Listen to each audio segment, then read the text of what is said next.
ঘাটেই ছিলাম। ঘাটে মানে কিছু মানুষ লুট করতেছিল, লুট করার কারণে আমরা কিছু যারা আছি বন্ধুবান্ধব সবাই যাওয়ার পরে ওই লঞ্চে যারা যারা ছিল আমাদের পরিচিত, আমরা সবাইকে বের করে দিতে আসি যাতে কিছু না করে।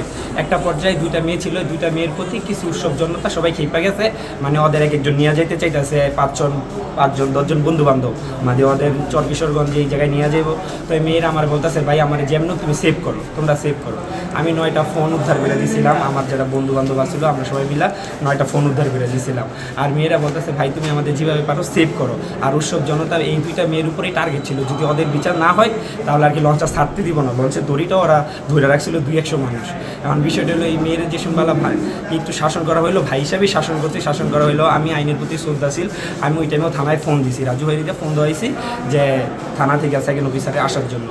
তো উৎসব জনতার যে পরিস্থিতি সামাল দেওয়ার জন্য আমি মেয়ের ভাই হিসাবে 2-3টা বাড়ি দিই। দেওয়ার পরে বাড়িগুলো আমি দিই অন্যার ভিতরে যাতে ওদের ব্যথা না লাগে। বাড়ি দেওয়ার পরে আমার বন্ধুরে বললাম যে ওদের কেবিনে নিয়ে সেভ কর যাতে ওদের কিছু না হয়। মেয়ে 2টা উপরে যাওয়ার পরেই উৎসব জনতা যারা আসছিল সবাই মানে যার যার মতো ঘটনাস্থলে ত্যাগ হয়। আমি আইনের প্রতি শ্রদ্ধাশীল, আমি দেখতেছি বিষয়টা অনেক ছড়াইতেছে, আমাদের মুন্সিগঞ্জের অফিসারদের, আমাদের ভাই ব্রাদার সবাই নামে এক একটা ছড়াইতেছে।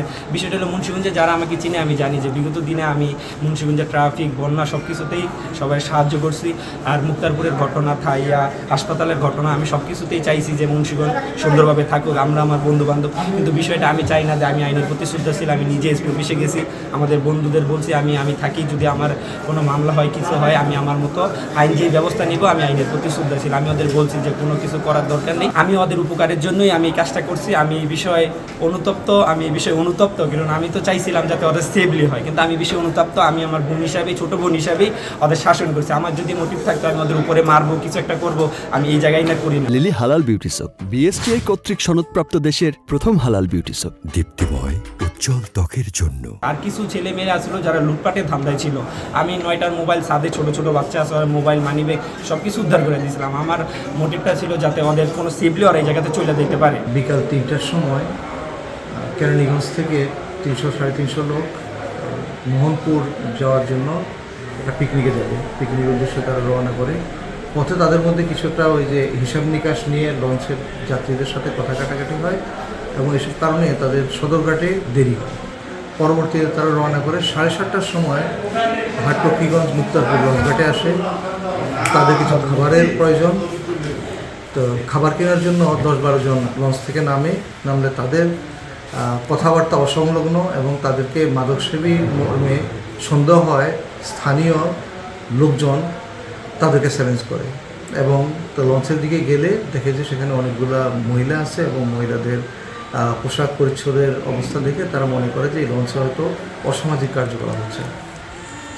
তখন উত্তেজিত জনতা লঞ্চে উঠতে গেলে লঞ্চের লোকজন তাদেরকে বাধা দেয় এবং এই এক পর্যায়ে লঞ্চের লোকজনের সাথে উত্তেজিত স্থানীয় লোকজনের হাতাহাতির ঘটনা ঘটে এবং তারা লঞ্চের কিছু গ্লাস ভাঙচুর করে।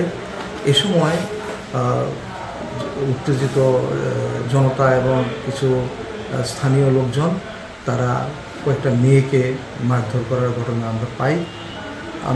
এই ক্ষেত্রে আমাদের রিভার পুলিশ নদীতে টহলে ছিল, তারাও চলে আসে, থানা থেকেও পুলিশ যায়, যৌথভাবে পরিস্থিতি নিয়ন্ত্রণে আনে এবং তাদেরকে এই ব্যাপারে অভিযোগ দেওয়ার জন্য বলে তারা লঞ্চ কোম্পানি এবং স্থানীয় যারা পিকনিকে যাবে তারা যোগাযোগ করে তারপরে তারা থানায় অভিযোগ দায়ের করবে বলে তারা কেরানীগঞ্জের উদ্দেশ্যে চলে যায়। মৌখিকভাবে লঞ্চের গ্লাস ভাঙা, কারো মোবাইল নিয়ে গেছে, আবার কয়েকজন তাদের মোবাইল ফেরত পাইছে, এইভাবে কথাবার্তা বলেছে।